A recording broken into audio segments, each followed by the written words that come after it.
Aí está no slide o tema: uma fuga espetacular. O texto, Atos capítulo 12, Atos capítulo 12, versículo 1 até o versículo de número 17. Vocês podem, vou ler aqui na minha Bíblia, que está na versão Nova Almeida atualizada, mas vocês podem acompanhar também, e vai estar sendo projetado aqui à frente,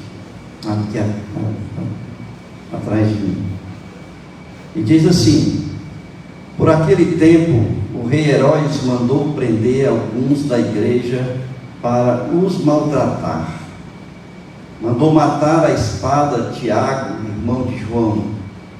Vendo que isto agradava aos judeus, prosseguiu mandando prender também Pedro. E eram os dias dos pães sem fermento. Depois de prendê-lo, lançou-o na prisão, entregando-o a 4 escoltas de 4 soldados cada uma, para o guardarem.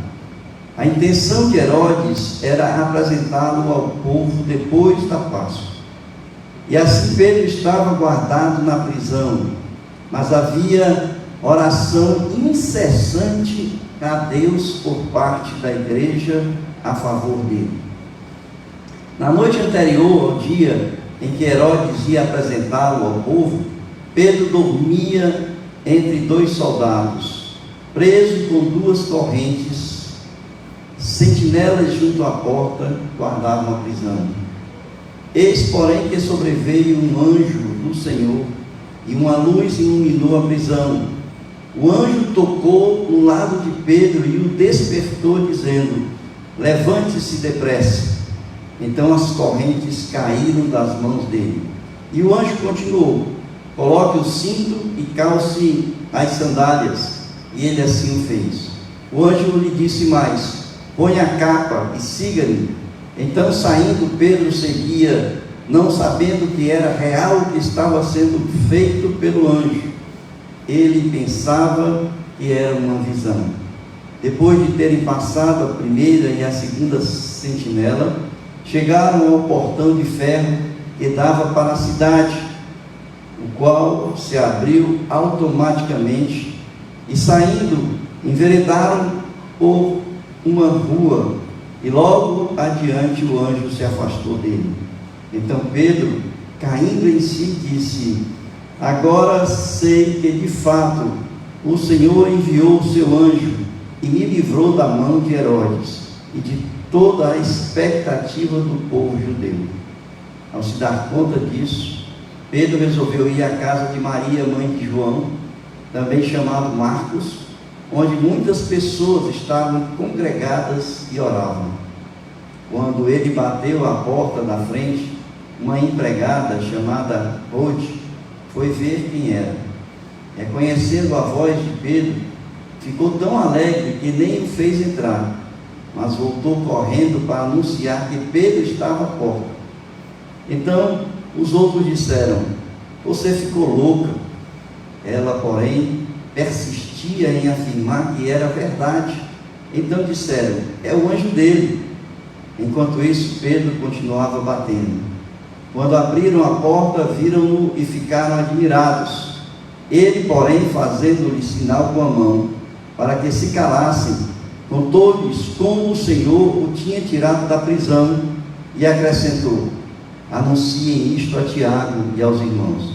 E saindo, foi para outro lugar. Amém, queridos? Muito bem. Eu estou chamando essa mensagem de uma fuga espetacular, porque nós estamos acostumados a ouvir falar de grandes fugas, de prisões que são realmente prisões de alta segurança, né? Não sei quem assistiu aqui o filme Fuga de Alcatraz, filme famoso, antigo, né, com Clint Eastwood. Nem me lembro sobre o sobrenome dele, nem. Aí Você olha para um filme daquele e pensa assim, mas que fuga extraordinária, né? Que fuga extraordinária. Mas tudo feito pelas mãos humanas, diferente dessa fuga que nós estamos vendo aqui. Porque essa fuga, irmãos, que nós estamos vendo aqui, ela é totalmente diferente do que vocês já ouviram falar. Uma fuga providenciada por Deus, com todos os detalhes, para tirar aquele que neste período ainda era o líder do colegiado apostólico. Pedro, ele foi colocado, irmãos, numa prisão de segurança máxima. Se você olhar da forma como ele estava sendo vigiado, ele estava sendo tratado como um marginal de alta periculosidade, porque além da prisão, no lugar onde ele estava, no cárcere, ele estava acorrentado, ele tinha 2 guardas, um ao lado, um de cada lado dele, tinha guardas nas portas de saída, eram 2, e tinha mais um portão de ferro lá fora. Então, muito difícil de se, vamos dizer, fugir de uma cadeia como essa, de uma penitenciária como essa. Mas acontece que nós estamos vendo aqui que Deus fez de uma forma diferente. Ele simplesmente fez acontecer a saída ali de Pedro do local onde ele estava. E nesse cenário que ele estava ali, todo, né, guardado, a gente pode pensar assim, né, que aquelas pessoas que estavam orando por ele jamais poderiam imaginar que iriam encontrá-lo bater na porta da casa onde estava orando, né? Por quê? Porque sabiam que ali era difícil sair. E de repente, o que acontece? Aparece Pedro, né, lá batendo na porta, e a Rosa, o nome da empregada aqui é Rosa, a Ruth, né, Rosa, foi a única que ao ouvir a voz, na verdade, acreditou que era Pedro que ali estava. Irmãos, eu quero pensar alguns fatos sobre essa história, porque essa história é a história de um milagre. A história de como Pedro saiu ileso dessa penitenciária, né, de alta, que não permitia, né, ao pensar humano, né, seria difícil fugir de uma penitenciária como essa. E aí nós vamos ver, primeiro, começar a pensar sobre como é que tudo aconteceu, né? Como é que tudo aconteceu? Aconteceu que a igreja já estava debaixo de uma alta perseguição dos judeus, séria perseguição dos judeus. Mas agora quem entra na história para perseguir também os judeus é Herodes. E a gente vê que a motivação de Herodes é uma motivação diferente da motivação dos judeus. A motivação de Herodes era uma motivação política. A motivação dos judeus era uma motivação religiosa. Eles entendiam que os cristãos eram pessoas que estavam ali contra os princípios da lei judaica, ou contra Deus. E eles então tinham toda uma ideologia em cima disso, que eles perseguiram os cristãos por causa disso. Mas Herodes não. Herodes queria se dar bem com o povo, ele foi imposto, foi colocado ali como rei. E ele queria se dar bem com o povo, e ele queria se dar bem com o povo a partir de um princípio que estava ali à vista de todos. Qual era o princípio? O povo se agradava na perseguição dos judeus, na perseguição dos cristãos. E ele então prende uma multidão de pessoas. Vocês vejam que logo no início diz assim: mandou prender alguns da igreja para os maltratar. Ou seja, a primeira prisão não foi só Tiago. No meio daquela multidão de pessoas que ele prendeu, estava Tiago. E aí ele pinça Tiago no meio daquelas pessoas e manda matar Tiago. Por quê? Tiago era um dos líderes e ele queria dar um exemplo para os demais com a morte de Tiago. Mas o que acontece? Acontece que quando ele manda matar Tiago, o povo se agrada do sacrifício de Tiago. E ele disse assim: então o caminho realmente é esse. Eu vou prender agora outro líder. E prendeu quem? O apóstolo Pedro. Ele vai e prende ali o apóstolo Pedro. Pelo relato registrado por Lucas, existe aqui uma grande diferença entre a prisão de Tiago e a prisão de Pedro. Se a gente for prestar atenção, a gente vai perceber que são diferenças fundamentais para a gente entender. Tiago foi logo preso e morto e Pedro não. E a primeira coisa que a gente observa é que exatamente isso, porque Tiago ele estava junto com outras pessoas, ele não foi preso sozinho, não é? Pedro foi preso sozinho, mas Tiago não, foi na multidão. E ali, no meio da multidão, Herodes pinça ele e manda matar. É isso que está no versículo 1. E diz que por aquele tempo o rei Herodes mandou prender alguns da igreja para os maltratar, mandou matar à espada Tiago, o irmão de João. Outra coisa que a gente percebe é que Pedro foi preso num período em que não podia ser mandado matar ninguém. Foi preso no período da Páscoa. Portanto, Pedro ainda teve 7 dias antes de ser, ou de Herodes pensar em mandar Pedro para o sacrifício. Vocês vão ver aqui, ele foi preso no tempo dos pães sem fermento. Então, era proibido matar pessoas ali, para o sacrifício ali. E aí ele tinha que esperar o fim da festa, o fim da Páscoa, para que ali pudesse haver o sacrifício de Pedro. Só que, nesse período, a igreja reage. Vejam que Tiago não teve a oportunidade da igreja reagir, mas em Pedro, por causa do tempo, os 7 dias, teve como a igreja reagir. Agora, a igreja não reagiu, irmãos, fazendo motim na frente da cadeia. Não fez fazendo greve de fome na frente da cadeia. Não foi lá para enfrentar ou confrontar os guardas que ali estavam. A igreja, ela usou a única arma que ela tinha naquele momento para se usar. E a arma que ela usou foi a arma mais poderosa que a igreja tem, que se chama oração. E a igreja, durante os 7 dias que Pedro estava na cadeia, a igreja estava orando. E diz o texto, orando incessantemente, ou seja, 24 horas por dia. Eu não sei como se fizeram turno, mas eu sei que aqui diz que incessantemente a igreja estava orando por Pedro. Vocês sabem o que eu entendo aqui, irmãos? Eu entendo que a igreja, apesar de que aos nossos olhos, Pedro já estava, aos olhos da igreja, Pedro já estava morto. Entrar numa situação como aquela, numa prisão onde não tinha como sair, Pedro já estava morto.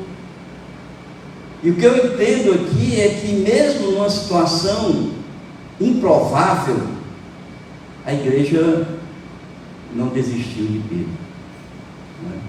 A igreja não desistiu de Pedro. Ela orou por Pedro.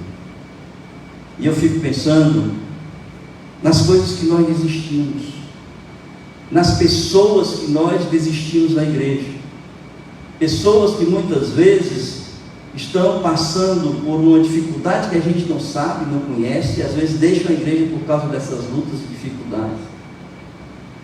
E nós desistimos dessas pessoas. Nós simplesmente abandonamos essas pessoas à sua própria sorte. A igreja, mesmo sabendo que eles não podiam fazer nada além do que eles fizeram, estar orando por Pedro, mas eles entenderam que eles tinham que fazer alguma coisa. E nós, irmãos, nós temos uma arma poderosa na mão. A arma que nós temos é a oração. Nós precisamos interceder pelas pessoas, aquelas pessoas que muitas vezes nós já desistimos. Quem são as pessoas da vida de vocês que vocês já desistiram de lutar? Quem são as pessoas da igreja, da qual vocês por muito tempo se congregaram, fizeram amizade, que deixaram de lutar por elas? Pessoas que muitas vezes passaram por nós e que se desviaram dos caminhos do Senhor, e você olha para ele e está perdido. Está perdido. E deixaram de lutar por essas pessoas. Pois aqui está um exemplo de que nós precisamos ser insistentes, principalmente no contexto da oração, para que pessoas das quais nós muitas vezes já lavamos as mãos, não podemos lavar. A igreja, ela teve ali 7 dias, irmãos, para orar, para clamar a Deus, porque a oração, o clamor, é a maior arma que nós temos para enfrentar o inimigo. E a igreja estava debaixo do enfrentamento de inimigos poderosos, judeus, religiosos da época, o próprio rei de Israel, que era Herodes na época, e o inimigo que estava ali no comando de todas aquelas coisas. Mas a igreja clamou ao Senhor, ela orou ao Senhor, orou incessantemente a Deus, para que assim Deus tivesse misericórdia do apóstolo Pedro. Lá no Salmo de número 34, Salmo de número 34, versículos 15 a 17, diz assim: os olhos do Senhor repousam sobre os justos, os seus ouvidos estão abertos ao seu clamor. O rosto do Senhor está contra os que praticam mal, para extirpar da terra a memória deles. Clamam os justos, e o Senhor os escuta e os livra de todas as suas angústias. Esse versículo do Salmo número 34 mostra o quanto é importante que a gente possa estar ali aos pés do Senhor, orando pelas pessoas que muitas vezes nós já esquecemos da nossa realidade, do convívio da nossa igreja. E assim a gente pergunta à igreja: quais as causas levaram você a desistir de lutar diante de pessoas como essa, que você olha e você já desistiu? O que levou você, o seu coração, o seu pensamento, os seus conceitos, a forma de você olhar o mundo, as pessoas, o que fez com que você desistisse dessas pessoas? Nós vimos no domingo passado, irmãos, que Deus não desiste da gente. E hoje nós estamos vendo que, pelo exemplo de Deus, a igreja também não pode desistir daquelas que se estragam no caminho da mão do Senhor. Nesse contexto que aqui a gente observa desse texto, eu quero tirar algumas lições para nós. E a primeira, uma das coisas mais impressionantes que eu vejo nesse texto, é que havia paz no coração de Pedro. Numa circunstância, irmão, que qualquer um estaria desesperado, numa circunstância em que você praticamente poderia ter passado 7 dias preso ali pensando que seria morto, desesperado, sem saber o que fazer, nem ter o que fazer. Mas sabe o que estava acontecendo ali?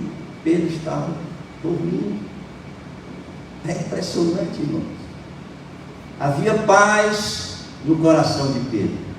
O texto aqui é bem claro, quando ele fala, quando o anjo chegou ali,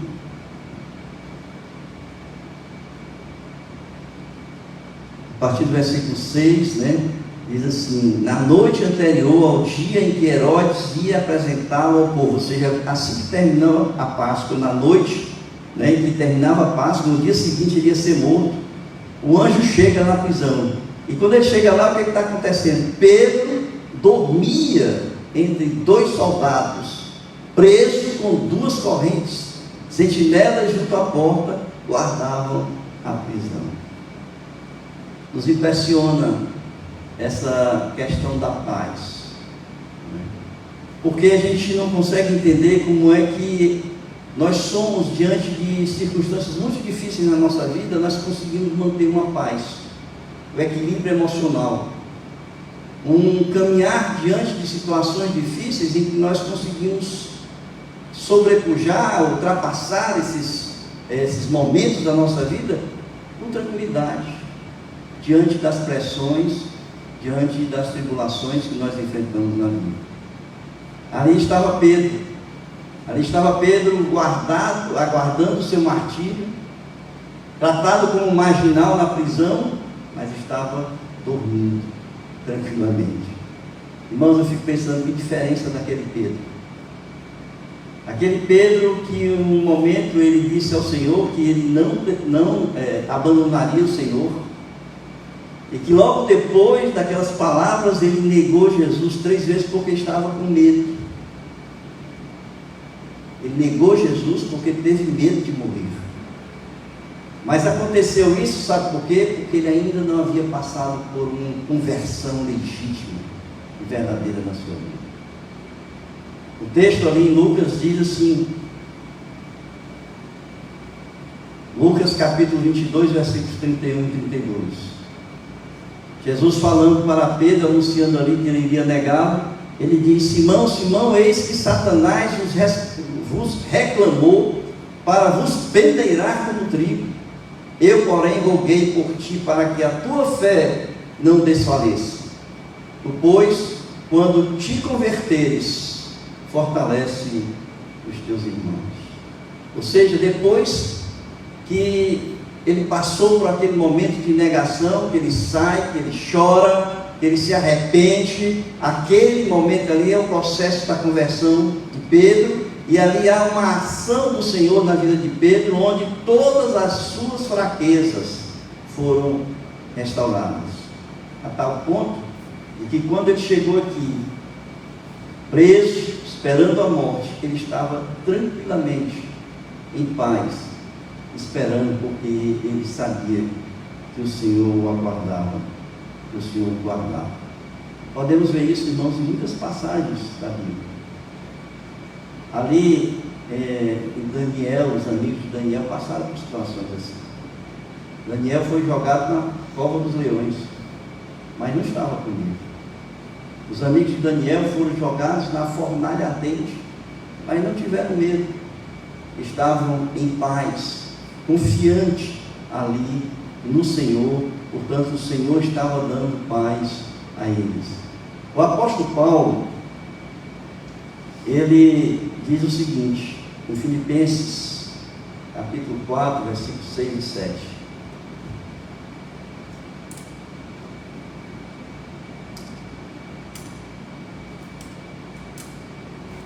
Não fiquem preocupados com coisa alguma, mas em tudo sejam conhecidas diante de Deus os pedidos de vocês, pela oração, pela súplica, com ações de graças. E aí ele escreve: e a paz de Deus, que excede todo entendimento, guardará o coração e a mente de vocês em Cristo Jesus. Excede todo o entendimento. Significa dizer, irmãos, que a paz que nós recebemos de Deus não é uma paz racional. Ela está além da racionalidade. Ela não está ligada a nenhuma circunstância da vida. Excede a racionalidade, excede o entendimento, excede uma ação racional dentro do contexto das nossas emoções, que nos levam, muitas vezes, a ter medo das situações que nós enfrentamos. Ela está fundamentalmente ligada à paz do coração, à ausência de conflito espiritual na nossa alma. Às vezes você vai conceituar a paz e vai dizer assim: não, paz é a ausência de guerra, é a ausência de conflito. Mas você está falando na ausência de conflito no contexto exterior, secular, das coisas que acontecem, das circunstâncias, das lutas, das dificuldades. Mas quando nós falamos de um conflito interior, a coisa muda, porque paz é quando nós temos uma situação, de um estado de espírito em que nós temos o equilíbrio emocional diante das situações que nós enfrentamos. E para nós termos essa paz espiritual, não ter esse conflito espiritual na nossa alma, no nosso espírito, nós precisamos superar 2 conflitos que são importantes para nós. O primeiro é o nosso conflito com Deus. O homem, ele vive em guerra com Deus. Ali, Paulo, quando escreve aos Romanos, no primeiro capítulo, logo ele vai falar sobre isso, que a ira de Deus desceu sobre os homens, porque os homens escolheram a si mesmo e não a Ele, o Senhor. A guerra com Deus é o nosso egoísmo. Quando nós não reconhecemos que que Deus é o Senhor da nossa vida, quando nós tomamos em nós mesmos as mãos do nosso destino, quando nós escolhemos o nosso proceder, o nosso caminhar, os nossos projetos, os nossos planos, nós estamos em guerra com Deus todos os dias, e quando nós estamos em guerra com Deus, irmãos, nós estamos em conflito espiritual. Nós temos um vazio dentro de nós que jamais poderá ser preenchido pelas coisas que nós buscamos. É por isso que esse conflito não traz paz ao coração, pelo contrário, só traz momentos de desestruturação, de desequilíbrio emocional. Ali em Romanos capítulo 1, versículo 1 diz assim: porque tendo conhecimento de Deus, não glorificaram como Deus, nem lhe deram graças, pelo contrário, se tornaram nulos em seus próprios raciocínios, e o coração insensato deles se obscureceu. A ira de Deus sobre os homens, quando nós não estamos debaixo do senhorio do Senhor. Ou seja, o homem passa a ser egocêntrico. O homem é o centro de todas as coisas. É por isso que qualquer coisa que aconteça, a gente se ofende, a gente se ira, a gente se magoa. Por quê? Porque nós não estamos em paz com Deus. E aí o apóstolo Paulo vai falar o seguinte, em Romanos 5, capítulo 1. Como é que nós podemos ter paz com Deus? Em Romanos capítulo 5, versículo 1 diz assim: justificados, pois, mediante a fé, temos paz com Deus por meio de nosso Senhor Jesus Cristo. Quando nós somos justificados pelo Senhor, nós passamos a ter paz com Deus. Agora, irmãos, não é só um processo, muitas vezes, de conversão. Não é só aquele momento em que muitas vezes nós abrimos o nosso coração, recebemos Jesus e achamos que tudo já aconteceu, que já houve a mudança que nós estamos querendo. Mas a palavra de Deus diz que esse momento de paz com o Senhor não é apenas aquele momento em que nós, por meio de Jesus Cristo, somos justificados, ou seja, o nosso pecado é perdoado por meio do sacrifício de Jesus, nós somos justificados. Mas a palavra de Deus diz que nesse momento nós começamos uma caminhada com Deus, portanto nós precisamos conhecer na intimidade a pessoa de Deus. E isso é importante porque na medida em que você começa a ter intimidade com Deus, você começa a se conhecer também. É a dialética do conhecimento. Porque você, ao conhecer a Deus, você se aproxima da santidade de Deus, a luz da santidade de Deus nos ilumina. E nós conseguimos enxergar a dimensão do nosso pecado. Precisamos ter intimidade com Deus. E é quando nós então passamos a conhecer a Deus, na sua intimidade, que a gente realmente consegue ter paz com Ele, porque nós não somos mais revoltados por estarmos debaixo do senhorio do Senhor. Pelo contrário, nós passamos agora a nos submeter à sua soberana vontade. É boa, perfeita e agradável. Então, o primeiro conflito que nós precisamos ter, irmãos, dominar, superar, é o conflito com Deus.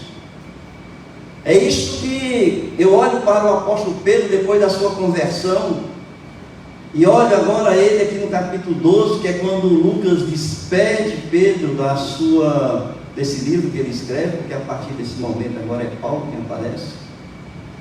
A gente consegue enxergar um apóstolo Pedro totalmente submisso à vontade de Deus, submisso à vontade, porque ele conhecia, ele tinha intimidade com o Senhor, e aquilo, pela intimidade que ele tinha com Deus, podia dar tranquilidade àquela situação que ele estava vivendo.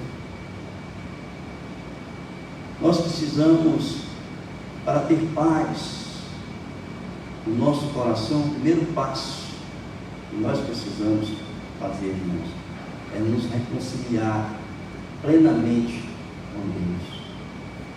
Não podemos ser revoltados com a nossa situação de servo, de escravo, de submissão à vontade de Deus. E aí fica essa grande pergunta: você está em paz com Deus? Você está em paz com Deus? O segundo conflito que nós precisamos vencer, irmãos, é o conflito conosco mesmo, consigo mesmo. Existem muitas pessoas que escrevem sobre isso e dizem que o nosso maior inimigo somos nós mesmos. Nós somos os nossos maiores inimigos. Porque o que nós temos dentro de nós é o que nos devora, é o que nos domina. Nós somos pessoas que somos capazes de fazer coisas que muitas vezes nós não pensamos, ou pensamos que nunca faríamos. Momentos de raiva, de ira, de furor, momentos em que você se irrita com as pessoas, que você grita com as pessoas, que você avança contra elas violentamente, contra as pessoas. Nós somos pessoas que nos magoamos facilmente, e nos afligimos, porque temos medo de muitas coisas do amanhã, daquelas coisas que estão acontecendo com a gente. Nós somos pessoas que nos angustiamos diante das situações, porque entendemos que nós não temos mais o que fazer. Entramos em depressão. Quem somos nós? O conflito interior, irmãos, é um conflito que tira a nossa paz. Porque a partir desse interior que nós temos dentro de nós, é que nós reagimos às pessoas e reagimos às circunstâncias das quais nós enfrentamos. Por que você muitas vezes age violentamente contra uma pessoa? Porque dentro de você existe uma coisa chamada ira, e você não consegue dominar.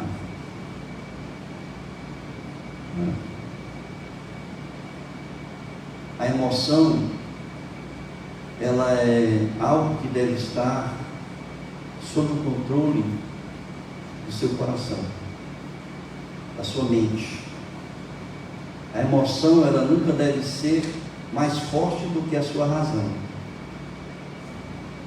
mas a sua emoção deve estar debaixo do controle da sua razão.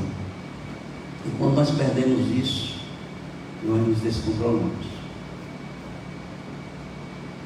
Nós temos medo das coisas, porque nós entendemos que nós não podemos controlar aquela situação na qual nós estamos, e portanto pode nos afetar. É quando nós sentimos que algo vai acontecer conosco, portanto nós estamos em perigo. E se estamos em perigo, nós temos medo.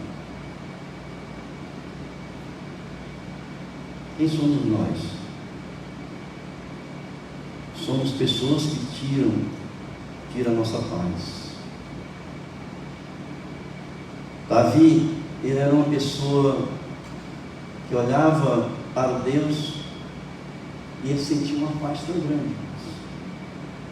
O Salmo de número 23, olha que Davi foi um homem que enfrentou lutas, dificuldades, passou por depressão, perseguição, muitas coisas.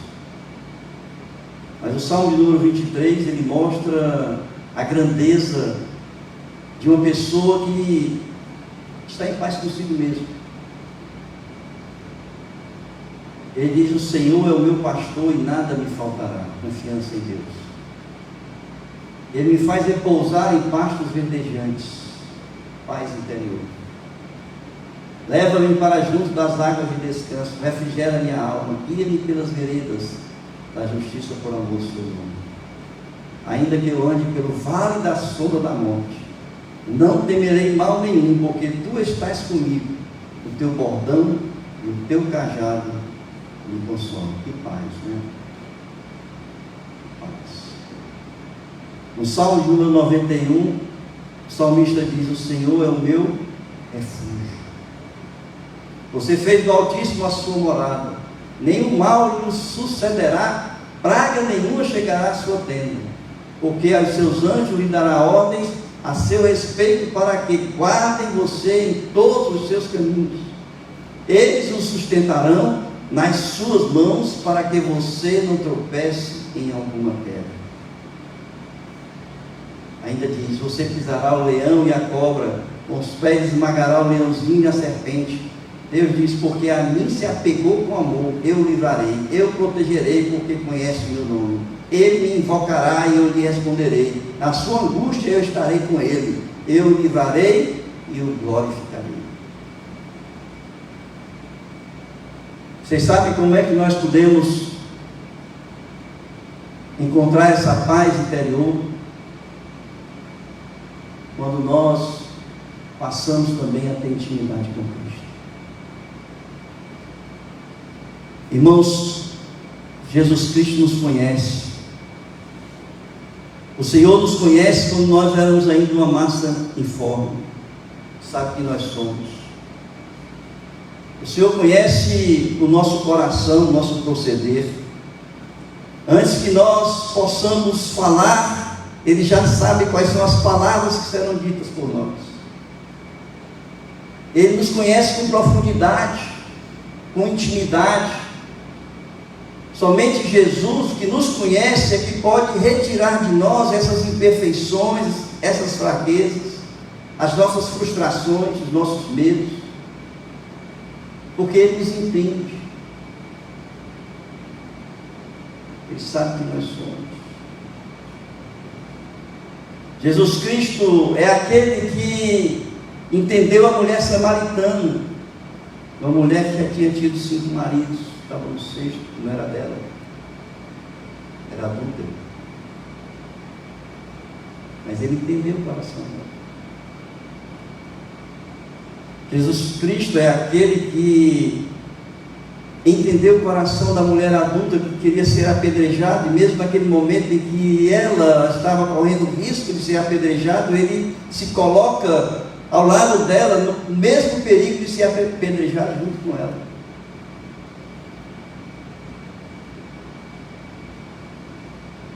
Jesus Cristo é aquele que não condenou Pedro, depois de ele ter negado 3 vezes. Ele olha, diz ali no Evangelho de João, ele olha nos olhos de Pedro e diz assim: eu te perdoo. Ele nos conhece, conhece as nossas fraquezas, conhece o nosso proceder. E o que nós precisamos, irmãos, é ter fé, confiança, submissão, porque ninguém melhor do que Jesus, que nos entende com profundidade, para nos dar o equilíbrio emocional que nós precisamos. Ninguém melhor do que Jesus. O apóstolo Pedro estava ali porque ele tinha passado pela cura com Deus, pela cura de si mesmo. Quem fez esse milagre na vida de Pedro foi a pessoa de Cristo. A vida eterna, Deus, é esta: que te conheçam a ti, Pai, e a mim, o Filho. E a vida eterna é paz e abundância na nossa vida. A segunda coisa que nós aprendemos aqui é que Deus, Ele faz com que as coisas aconteçam de uma forma que nós não esperamos. Às vezes a gente pede as coisas para o Senhor fazer, porque a gente tem uma forma de ver, né? Se a gente fosse orar pela vida do apóstolo Pedro, como é que a gente iria orar naquele momento? O Senhor manda alguém para tirar Pedro lá de dentro.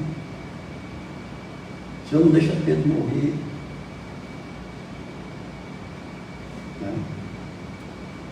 Eu sei que a igreja orava e orava com fé, porque a igreja não ia estar incessantemente, 24 horas por dia, orando a Deus, estava orando a Deus, pedindo ali por Pedro, intercedendo por Pedro, porque aqui diz, no versículo de número 5, é assim: Pedro estava guardado na prisão, mas havia oração incessante a Deus por parte da igreja a favor dele, a favor de Pedro.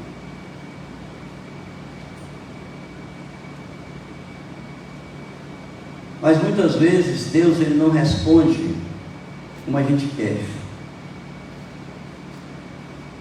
Deus, Ele não mandou uma equipe de anjos, não mandou um trovão, não mandou um relâmpago, não mandou um terremoto, como Ele fez com Pedro, com Paulo ali na prisão.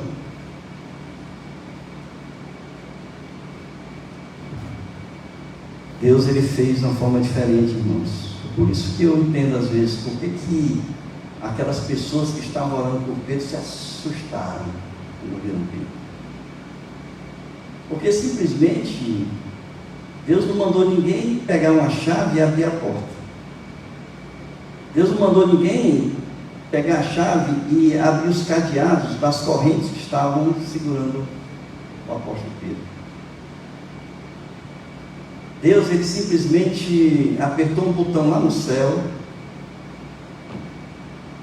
e o portão automático do céu, porque o portão de ferro, irmãos, abriu automaticamente. Não foi ninguém que abriu o portão, não tinha ninguém para abrir o portão. O Senhor disse assim: abra-te, César.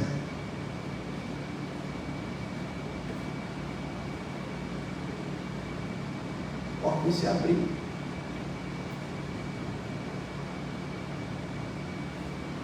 Ele disse assim: correntes caem das mãos do Pedro. A corrente caiu. É aquele Deus que nós cremos, irmãos, que é o Deus do impossível. É aquele Deus que fez o mar vermelho se abrir. Você jamais imaginaria Deus fazer o mar se abrir.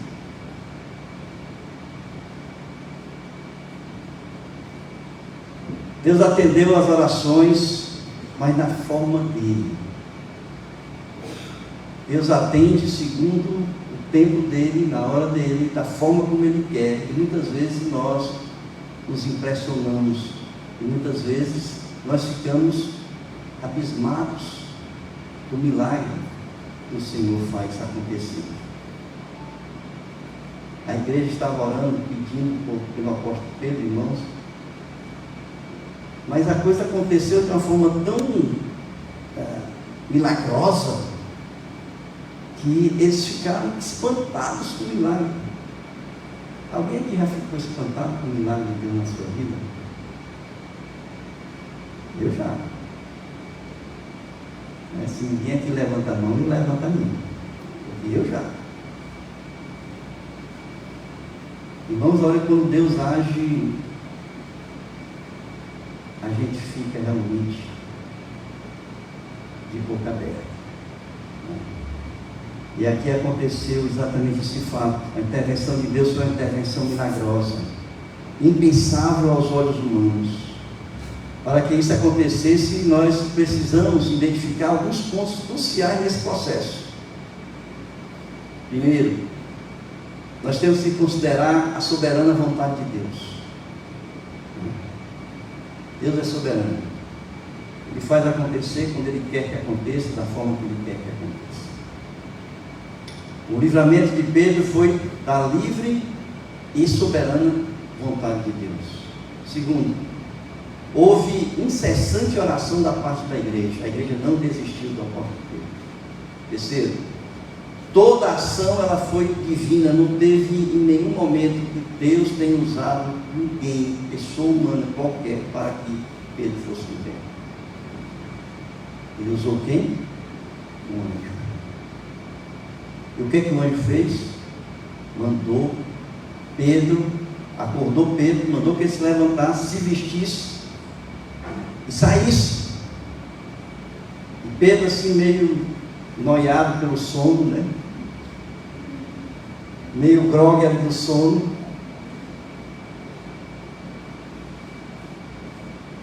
Se levanta e só foi entender, irmãos, a situação quando ele estava lá fora. Agora veja o seguinte: o anjo só largou Pedro quando ele estava em segurança.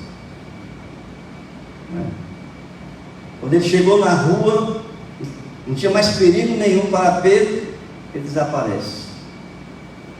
Mas sabe o que aconteceu? Mesmo Pedro, naquela situação que ele sabia se era verdade, se não era, se era uma visão, se era sonho, ele obedeceu.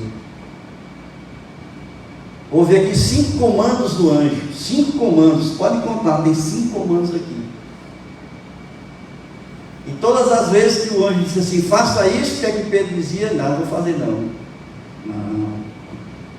Era isso? De jeito nenhum, irmãos. Ele se submeteu ali à vontade de Deus. Levanta-te, depressa. Ele se levantou. Coloca o cinto, ele colocou. Calça a sandália, ele calçou. E agora, siga, põe a capa, ele colocou. E agora siga. Eu fico pensando se tivesse um de nós ali. Aí diz assim, eu não, eu chegar ali na porta, o cara me mata. Pedro simplesmente obedeceu os comandos, saiu livremente, as portas se abriram, nem os guardas que estavam guardando a porta viu. Ele foi embora e foi liberto pelo Senhor. Irmãos, quando Deus age, Ele age no campo do milagre. Ele age quando nós não podemos fazer. Porque a igreja viu que não tinha como libertar Pedro lá de dentro. Então foi a vez de Deus fazer. E Deus fez o milagre. Pedro fez questão depois, irmãos, de dar testemunho de tudo aquilo que aconteceu. Quando ele chegou lá, que ele bateu na porta, que a Rosa atendeu, e ela, naquele momento ali, foi a única que acreditou que Pedro estava livre. E ela, eufórica, saiu correndo para avisar o pessoal, e o pessoal assim, você está doida, você está doida. Pedro está preso lá, acorrentado, prisão de segurança máxima. Pedro não é o anjo dele. Ela disse, não é Pedro, pode ir. Aí eles vão lá, abrem a porta. Ela ficou tão eufórica que esqueceu até de abrir a porta, deixou o copo do Pedro lá fora batendo. Aí chegaram lá, o que é que Pedro faz? Ele dá testemunho. Sabe, irmãos, eu perguntei aqui quantos já viram o milagre de Deus na vida de vocês. Agora, quantos já vieram aqui à frente para dar um testemunho do milagre que Deus fez na sua vida? O apóstolo Pedro diz aqui, versículo 17, ele, porém, fazendo-lhe sinal com a mão para que se calassem, contou-lhes como o Senhor o tinha tirado da prisão. Ele contou como tinha sido tirado da prisão e acrescentou, anunciem isto a Tiago e aos irmãos, ou seja, anunciem à igreja aquilo que eu estou contando para vocês.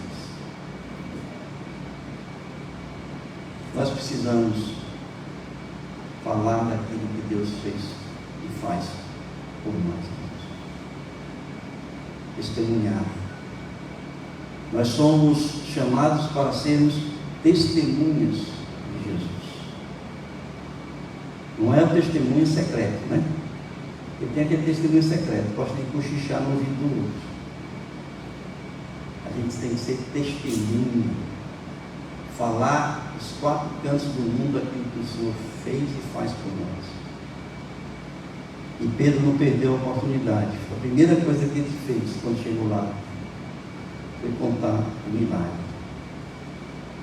Por isso é que é interessante observar que muitas vezes nós falhamos com Deus.